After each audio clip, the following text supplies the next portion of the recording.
우리 인사 나누겠습니다. 우리 앞뒤 좌우에 계신 분들에게 하나님이 당신을 사랑하십니다. 인사하겠습니다.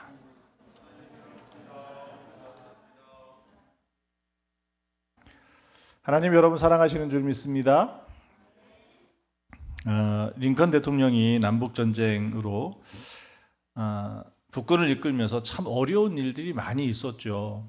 그 어려운 많은 일들 가운데 교계 지도자들이 이 링컨 대통령을 찾아와 가지고 격려하고 위로를 했습니다. 어떻게 위로했냐면 대통령님 힘내십시오. 우리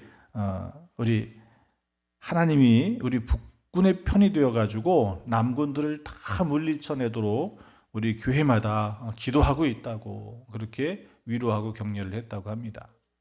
그랬더니 이 링컨 대통령이 그 소리를 듣고 아주 정색을 하면서 그렇게 기도하면 안 된다고 하면서 하는 얘기가 뭐냐면 하나님이 우리 편이 되기를 기도하는 것보다 우리 북군이 하나님 편에 서게 해달라고 기도해야 됩니다 라고 얘기해드리는 거예요. 하나님 편에 서게 하는 거. 역대하 20장에 있는 말씀에 보면 모압 자손과 암몬 자손들이 마온 사람들과 함께 여호사밧을 공격할 때가 있었어요.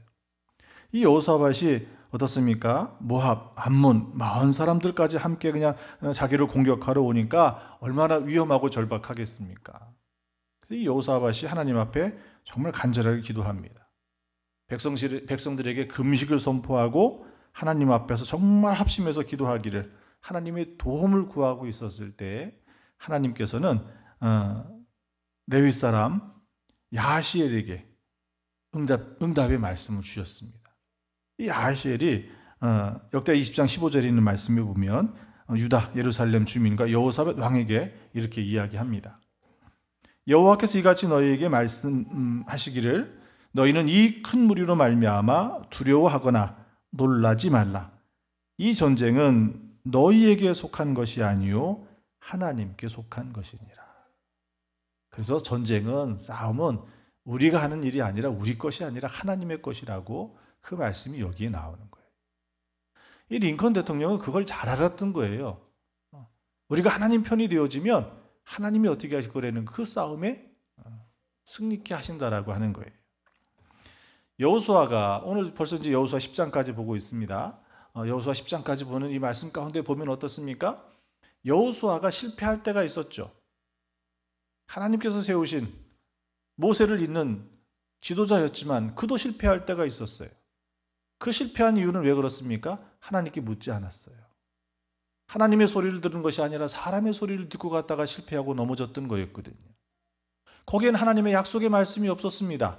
거기엔 하나님이 여호수아와 그의 군대에 함께하지 않으셨다는 거예요. 그때 여호수아는 실패했었습니다. 그렇지만 여리고성처럼 이길 수 없는 그 싸움에서도 하나님이 함께 하시니까 어떻습니까? 거기는 반드시 하나님께 승리하게 하셨다는 거예요. 2차 대전 히틀러가 모든 나라의 적 아니겠습니까? 이 히틀러가 독일 병사들 그 헬멧에 뭐라고 썼냐면 고트민트 운스라고 하는 말을 썼대요. 이 말이 무슨 얘기냐면 하나님이 우리 편이다라는 거예요. 히틀러조차도 하나님이 우리 편이 되면 그 싸움을 이길 것이다라고 생각했던 거예요.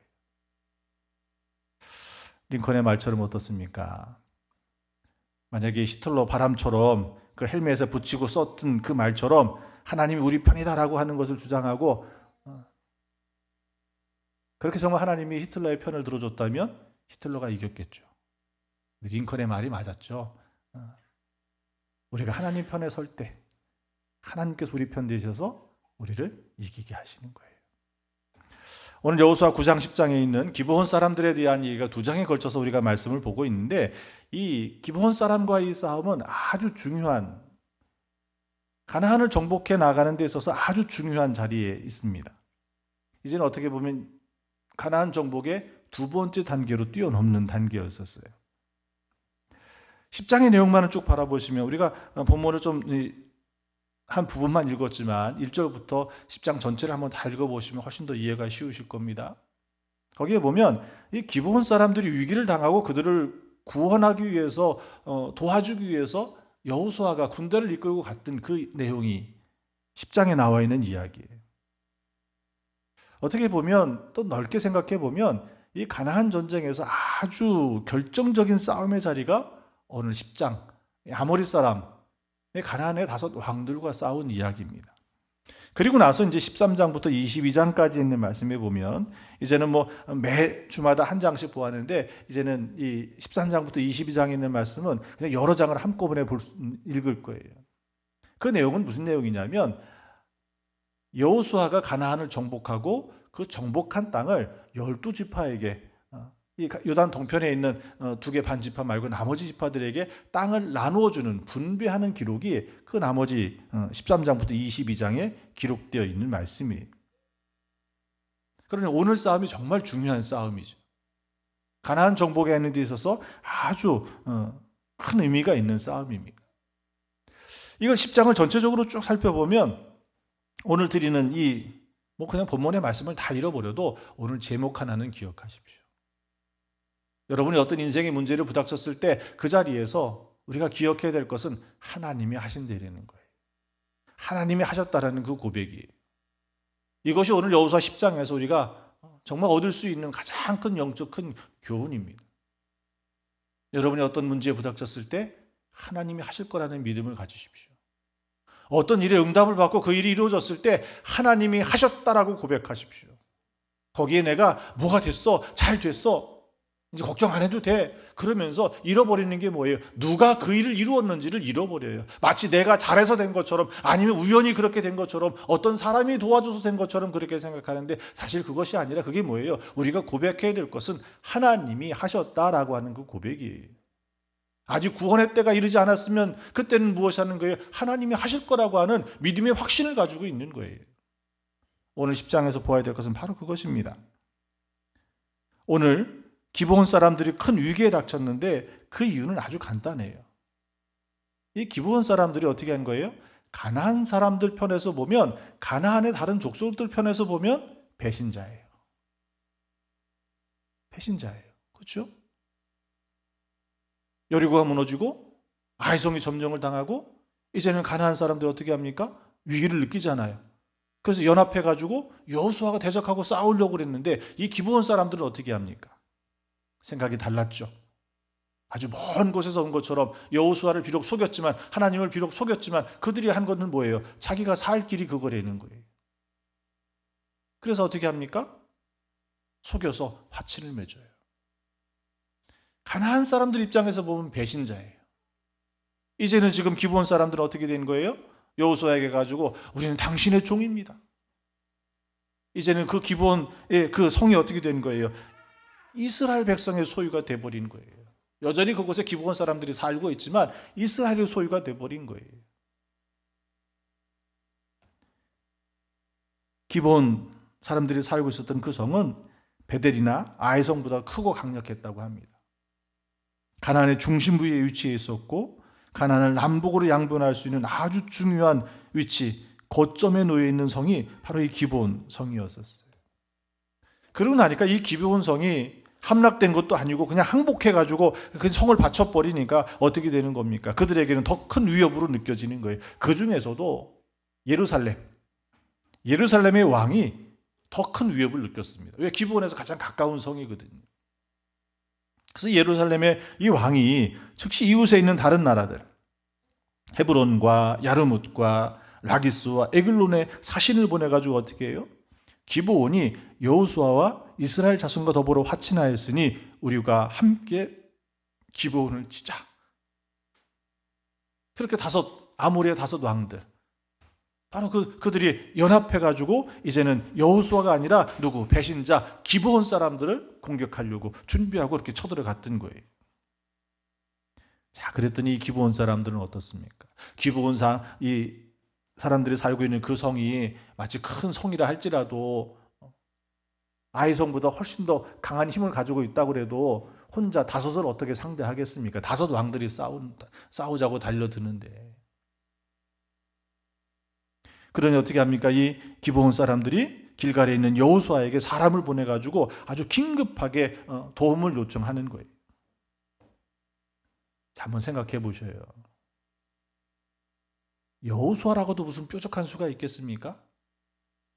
그렇잖아요. 5명이나 달려들고 있는데 저쪽에서 혼자 그것을 싸워야 되는데 도와달라고 하면 여호수아가 또 가봐야 몇이 되는 거예요. 둘밖에 더 됩니까? 여호수아하고 기브온 사람하고. 이게 5과 2이 싸우면 그게 그거잖아요. 어떻게 보면 그 싸움은 여호수아에게도 썩 내키지 않는 싸움이 될 수 있어요.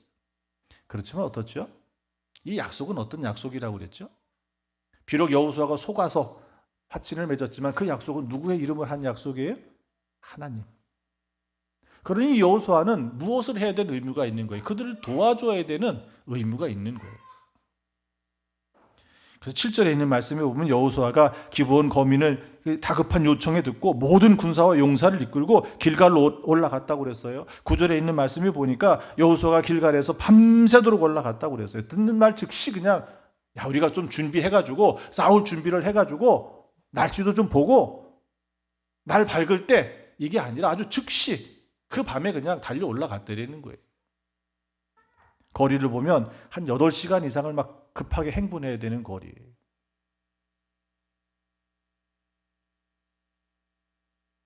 여호수아가 군대가 5 왕들보다 훨씬 많으면 그렇게 급하게도 가서라도 싸우면 이길 수 있지만 5 왕들을 상대하려면 급하게 간다고 그래가지고 이길 수 있는 것도 아니잖아요. 근데 그 어려운 싸움에도 여호수아는 어떻게 합니까? 즉시 응답해서 올라가고 있어요. 여러분은 어떠시겠습니까? 여러분의 이웃이 누군가 여러분에게 도움을 요청하면 이 여호수아처럼 그렇게 즉시 모든 걸 다해서 최선을 다해서 도와줄 수 있으시겠습니까? 쉽지 않은 문제예요. 그죠? 재봐야죠. 내가 할 수 있는지 없는지. 핑계를 좀 대봐야죠. 귀찮은 일이 될 수도 있잖아요. 도리어 그 화가 누구에게 미쳐요? 싸우다 보면 그 싸움 불똥이 누구에게 튑니까? 말리는 사람한테 튀잖아요. 오늘 우리는 무엇을 고백하는 사람입니까? 하나님의 사랑을 고백하는 하나님의 백성이에요. 하나님을 사랑한다고 고백하는 우리는 어떻습니까?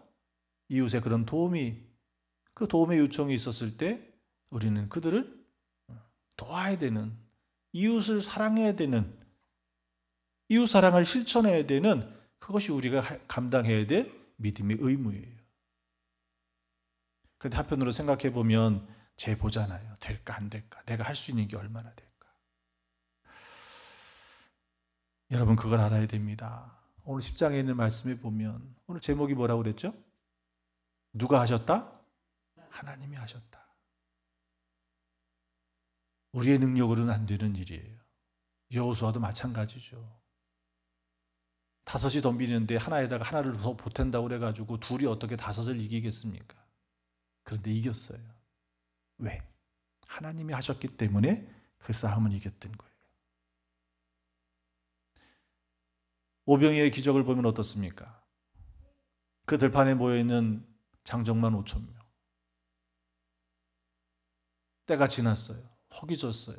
그들을 다시 집으로 돌려보내기에도 가다가 지쳐서 쓰러지면 어떻게 해요? 그 주님께서 제자들에게 뭐라고 합니까? 너희들이 이들을 먹이라고 그러잖아요. 어떻게 먹일 수 있습니까? 근처에 마을 가가지고 음식을 사다 먹일 수도 없고 거기서 어떻게 먹일 수가 있어요? 방법이 없잖아요. 근데 그 5,000명이 먹었습니다. 먹고도 12강주일가 남았습니다. 그게 뭐죠? 한 아이의 작은 헌신. 그 아이 하나가 먹기에 적당한 그 도시락 하나가 어떻습니까? 주님께 드려주고 주님께서 그거 가지고 하나님께 기도했을 때 하나님께서 그들을 먹이셨다는 거예요. 거기에 그 아이의 헌신이 없었다면 거기는 뭐예요? 예수님은 먹이고 싶었지만 그들은 뭐예요? 그냥 굶고 갔다라고 기록될지 몰라요. 아니면 아예 그냥 그것을 쏙 빼놓고 이야기를 했을지도 모르죠. 그러나 하나의 헌신이 할 수 없었던 그 작은 일이 어떻습니까? 하나님이 함께 하시니까 놀라운 역사를 이루드리는 거예요. 예수님께서 제자들을 복음을 전하기 위해서 보내실 때 어떻게 보내셨습니까? 그냥 거저 보내지 않으셨어요. 그들에게 병 고치는 능력을 주시고 그들에게 복음을 전하는 악한 영을 쫓아내는 권능을 주셔가지고 그들을 보내셨다는 거예요. 오늘 우리에게 사명을 주시고 오늘 우리를 보내실 때 하나님께서는 어떻습니까? 그냥 거저 보내시는 것이 아니라 하나님이 우리와 함께 하셔서 어떤 싸움이든지 이기게 하신다라고 하는 거예요. 하나님이 하실 때 이긴다라고 하는 것입니다. 그 믿음을 여러분이 가지시기를 축원합니다. 기브온에 올라갔더니 어떤 기적이 일어났습니까? 기브온에 올라갔을 때 정말 놀라운 기적이 일어나요. 여호수아가 하나님을 믿고 하나님의 약속의 말씀을 붙들고 그렇게 급하게라도 그 밤에 올라갔으니 거기에 놀라운 기적이 일어납니다. 여러분, 가나안 족속들이 이스라엘 백성과 싸울 때 싸움은 이기는 것도 중요하지만 더 중요한 게 있어요. 싸움을 지지 않아야 되잖아요. 지지 않으려면 어떻게 해야 돼요? 앞에서 싸우는 것도 중요하지만 잘 지켜야 돼요. 경계를 잘해야 돼요. 아무리 군사가 많아도 기습을 당하면 어떻게 됩니까? 그 진이 깨어지면 어찌할 바를 모르면 패하고 도망갈 수밖에 없잖아요. 그러니 경계를 잘해야 되거든요. 정확하진 않지만 메가더 장군이 한 말이라고 잘 알려진 말이 한마디가 있어요. 그래서 더 많이 알려졌죠. 그 말이 뭐냐면 작전에 실패한 장수는 용서할 수 있어도 경계에 실패한 장수는 용서할 수 없다라는 말이에요. 질 수는 있지만 경계 지키는 것을 이거는 뚫리면 안 된다는 거예요. 이거 패하는 것보다 더 크다라는 거죠. 어떤 군사 전문가가 그런 이야기를 해요.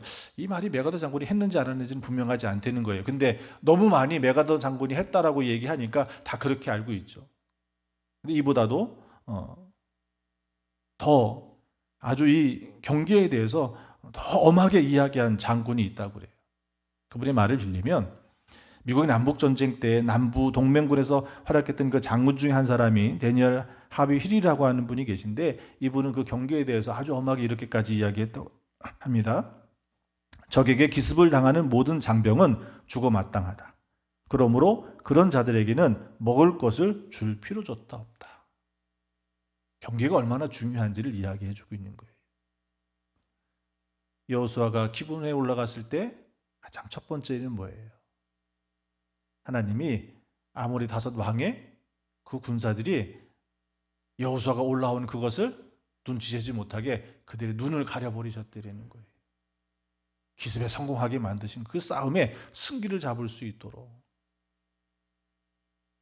군사가 몰려오는데 그것을 어떻게 모르겠습니까? 경계하고 있는 군사들이 그거를 어떻게 찾아내지 못하겠습니까? 하나님이 가려버리시니까 그들이 그건 모르고 그냥 그 새벽에 당하는 거예요. 두 번째 기적은 더 놀라워요. 벳호론이라고 하는 지명이 나오죠. 여기는 오르막과 내리막 경사가 있는 곳이에요. 거기 벳호론의 내리막 비탈길에서 어떤 일이 일어납니까? 하늘에서 우박이 내려가지고 가나안 족속들이 거기서 수많은 병사들이 죽습니다. 근데 그것을 뭐라고 기록하고 있냐면 얼마나 많은 사람들이 우박으로 죽었는지 칼에 맞아 죽은 사람보다 많았다라고 기록하고 있는 거예요. 칼에 맞아 죽은 사람보다 많았다는 거예요. 이 말은 이 아모리 5 왕들과 이 싸움에서 싸움의 결정적인 역할을 한 분이 누구라는 거예요? 하나님이 하셨다는 거예요. 하나님이 친히 싸우셨다는 거예요. 이스라엘 병사들은 칼과 창과 활을 가지고 싸웠는지 모르겠지만 하나님께서는 우박을 가지고 그들을 치셔가지고 하나님이 그 싸움에 직접 하나님께서 승리하게 하셨다는 거예요. 왜 하나님께서 여호수아가 그 길을 올라갈 때 어떻게 8절에 있는 말씀에 보면 여호수아에게 그 승리를 약속해 주시는 말씀이 있지 않습니까? 이 말씀은 우리에게도 보여주고 있는 말씀이 뭐예요? 하나님이 일을 할 때 두려워하지 말라는 거예요. 하나님이 그것을 감당케 하실 거라는 거예요. 그냥 올라가라. 내가 너 이기게 해줄게. 그냥 말로 끝내시는 것이 아니라 하나님이 직접 그 전쟁에 참여하셔서 우박을 가지고 그 적군들을 더 많이 쓰러뜨리셨다는 겁니다. 오늘 우리가 이 일을 하는 것도 두려움 없이 담대하게 주님의 말씀을 붙들고 나아가면 하나님이 어떻게 하시는 거예요? 하나님이 그 일을 친히 행하신다라는 거예요.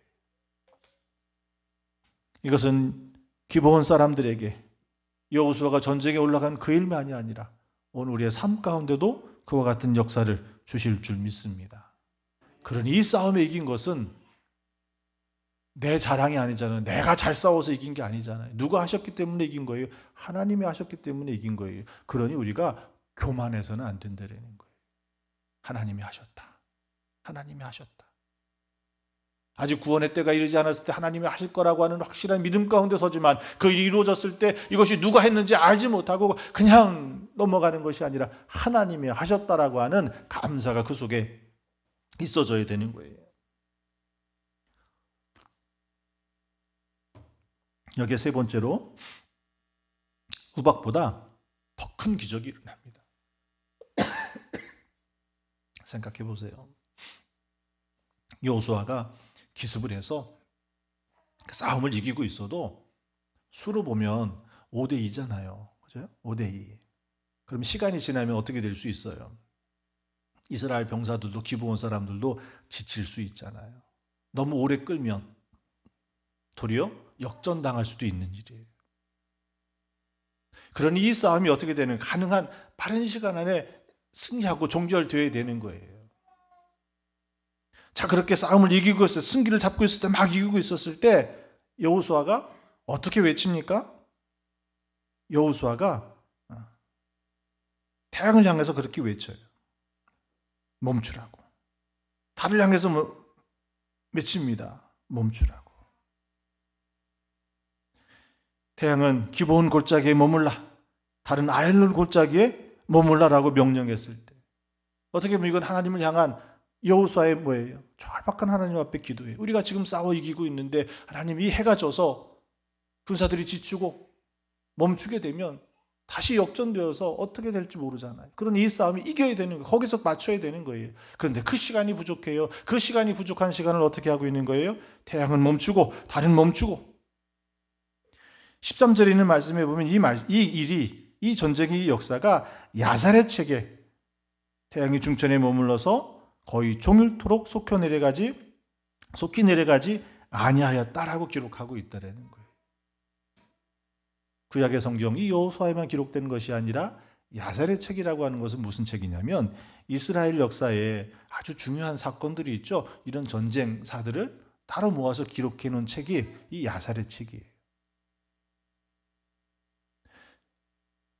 그 정도로 이 전쟁이 하나님께서 행하신 태양을 멈추고 달을 머물게 했던 그 놀라운 기적이 그들의 그 역사의 기록에도 전쟁사에도 기록되고 있다라는 이야기예요. 이것이 얼마나 놀라운 일입니까? 그래서 다섯 부족들은 어떻게 합니까?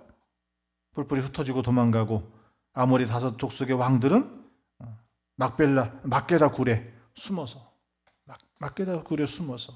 결국은 죽음을 맞이하게 됩니다. 하나님이 이 싸움을 하셨다는 거예요. 여호수아 10장에 있는 말씀을 통해서 오늘 여러분은 하나님의 어떤 모습을 보십니까?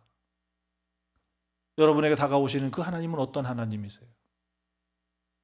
여호수아 10장 속에서 보여지는 그 하나님의 모습은 어떻습니까? 하나님은 신실하신 하나님이라는 거예요. 여호수아에게 말씀하신 그것을 그대로 이루어내십니다. 어떻게까지? 직접 하나님께서 그 싸움에 참여하시면서까지 기적을 베푸시면서까지 그것을 이루어내시는 그 신실하신 하나님. 그 하나님은 여호수아에게만이 아니라 오늘 여러분에게도 그 신실하신 하나님이십니다. 여러분이 붙들고 기도하고 응답받은 그것 오늘 지금 당장이 아니라 할지라도 하나님께서는 그것을 이루어내십니다. 그러니 실망하고 좌절할 것이 아니라 그 약속의 말씀을 붙들고 신실하신 그 하나님을 바라보시기를 축원합니다. 하나님은 어떤 하나님이에요? 응답하시는 하나님이에요. 여호수아가 급하게 그렇게 부르짖고 외쳤는데도 불구하고 하나님이 어떻게 하십니까? 즉시 응답하셔서 태양을 달을 멈추게 하셨지 않습니까? 하나님께서는 여러분의 기도를 듣고 계십니다. 하나님께서는 여러분의 기도에 응답하실 거라는 거예요. 그 응답하시는 하나님을 붙드시기를 축원합니다. 하나님은 또 어떻습니까? 오늘 이 싸움을 이기게 하신 여호사밧에게만이 아니라 역대하에 나와 있는 그 여호사밧에게만이 아니라 오늘 여호수아도 이기게 하셨고 이것은 오늘 우리가 살아가는 우리의 삶 가운데 최후 승리는 하나님 나라의 그 영광의 면류관을 통해서 주시지만 오늘 우리가 살아가는 일상의 삶 속에서 부닥치는 소소한 그 문제들까지도 하나님께서는 이기게 하실 거라는 거예요. 그 하나님이 여러분의 하나님이십니다. 나의 하나님이십니다. 우리가 대하는 인생의 문제를 두려워하지 마십시오. 중세 때 동유럽에서 복음을 전했던 한 선교사님이 계셔요. 핍박이 아주 심했다고 합니다. 한 번은 왕명을 어겼다고 국법을 어겼다고 이 왕 앞에 잡혀간 거예요. 그래서 모진 신문을 당하면서 왕이 이제 그 선교사님에게 마지막 한마디를 합니다. 엄지손가락을 딱 보여주면 하는 얘기가 너는 이 엄지손가락이 보이냐? 내가 이 엄지손가락을 내리기만 하면 너는 네 목이 당장 떨어질 것이다. 이 엄지손가락이 보이냐? 아주 마지막 최후의 위협을 하고 있는 거죠. 그러더니 이 선교사님이 아주 담대하게 그렇게 이야기했답니다. 왕이시여 보입니다. 왕의 그 엄지손가락이 보입니다. 왕은 어떤 의도로 그랬겠습니까? 무릎 꿇으라는 거죠. 네가 말하는 그 예수 복음을 전하지 말고 내 말을 들으려는 거죠. 근데 이 선교사님이 그 왕의 손가락이 보인다고 하면서 한 얘기가 뭐냐면 그러나 왕의 뒤에서 왕의 생명을 좌우하시는 전능하신 하나님의 손가락 또한 보입니다. 라고 했다는 거예요. 그가 그 핍박 가운데도 이 복음을 전하는 것을 굴하지 아니하고 생명을 창조하시고 생명을 주관하시며 참 생명의 주인 되신 그 하나님을 향하여 그는 멈추지 않고 복음을 전했다라고 하는 거예요. 왜 하나님이 누구의 편이니까 그렇습니까? 그의 편이기에. 그의 편이기에. 오늘 생각해 보십시오. 기브온 사람들은 멸망당할 사람들이었었어요. 하나님께서 여호수아에게 이스라엘 백성들에게 가나안을 주셨을 때 하신 말씀이 뭡니까? 가나안을 모두 다 멸하라는 거예요. 기브온 사람도 마찬가지 멸망당해야 될 사람들이었어요. 근데 이들이 구원받은 이유가 뭡니까? 여호수아를 속이면서까지 그들이 무엇했기 때문에 그래요? 하나님 편에 섰기 때문에 그래요. 지난주도 말씀을 드렸죠. 이 기브온 사람들이 어떻게 했습니까? 처음부터 속이고 속였던 사람이니까 나중에 이스라엘을 배신하고 다른 아수르나 바벨론이나 주변의 블레셋이나 아멜렉이 이 사람들을 쳐들어왔을 때 이들이 배신해가지고 어떤 그런 꾀를 낸 사람들이 아니라 도리어 어떻게 했습니까? 기브온 사람들은 끝까지 하나님의 성전에서 이스라엘 백성들의 종이 되어서 바벨론으로 포로로 잡혀갈 때도 다시 그들이 돌아와서 성전을 재건할 때도 도왔던 사람이 이 기브온 사람들이라는 거예요. 이 기브온 사람들이 멸망당할 수밖에 없었던 사람이지만 그들이 구원받을 수 있었던 것은 하나님 편에 섰기 때문이라는 거예요. 오늘 우리도 하나님 편에 서시기를 축원합니다. 내가 필요를 쫓아서 하나님 내 편 되달라고 그것이 아니라 링컨이 말했던 것처럼 우리가 하나님 편 돼야 되는 거예요. 거기에 하나님께서 여호수아에게 말씀하시고 그가 순종하고 그가 올라갈 때 되지 않는 싸움처럼 보였지만 하나님께서는 그 아모리의 5 왕들을 멸하시고 가나안의 남쪽 지역을 점령할 수 있는 큰 은혜를 베푸셨다라고 하는 거예요. 오늘 여호수아 10장을 통해서 하나님이 하셨다는 것 우리가 하나 배웠고요. 또 하나는 하나님 편에 서야 된다라고 하는 거예요. 같은 말인 것처럼 같지만 달라요. 하나님이 우리 편 될 때 이긴다라고 하는 것 맞는 말처럼 보이지만 아니에요. 우리가 하나님 편 되어야 됩니다. 우리가 하나님 편 될 때 그때 하나님께서 우리 편이 되어주셔서 이기게 하시는 거예요. 근데 그거 빼먹고 하나님이 내 편 되면 되는 것처럼 히틀러의 그 헬멧에 써놨던 그 말과 무슨 차이가 있겠습니까? 여러분이 하나님 편에 서시고 하나님이 행하실 때 이기는 역사가 하나님이 하실 때 놀라운 역사를 경험하시는 성도님 다 되시길 축원합니다. 기도하겠습니다. 하나님 감사합니다. 오늘 우리의 삶에 예수 그리스도 주님을 인하여 사망 권세를 이기시고 부활하신 그 주님의 은혜와 능력이 우리 삶 가운데 이기게 하신 줄 믿습니다. 담대하게 우리가 하나님 편에서 하나님이 행하시는 그 일에 감사로 찬송으로 영광 돌리며 그 말씀에 순종하며 아멘하며 나아갈 수 있도록 우리에게 믿음을 더하여 주시옵소서. 감사드리며 예수님의 이름으로 기도합니다. 아멘.